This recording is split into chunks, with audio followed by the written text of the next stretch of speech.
Protesters in France have hit the streets demonstrating against President Emmanuel Macron's pension reforms.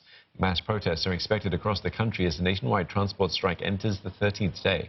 It had sparked commuter chaos in Paris and other big cities, with the railway, metro, bus and flights paralyzed. Workers are protesting against plans for a single pension system, which will replace 42 different schemes. And for more, Elena Casas joins us from Paris. Elena, it's a double whammy today for France, with mass protests as well as transport strikes.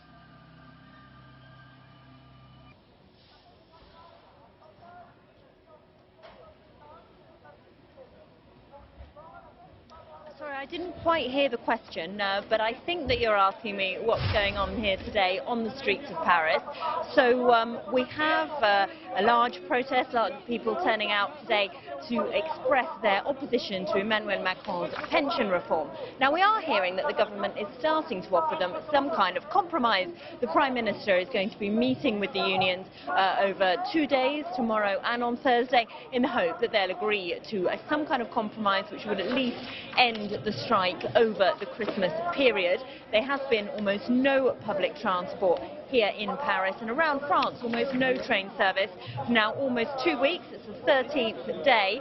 Train drivers that we've been speaking to today say they're going to remain on strike until the government changes its mind completely and cancels any and all pension reform.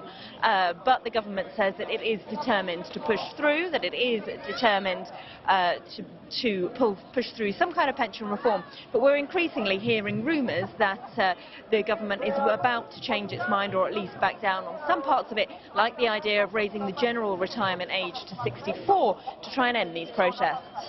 All right, many thanks for that. Elena Casas speaking to us from Paris.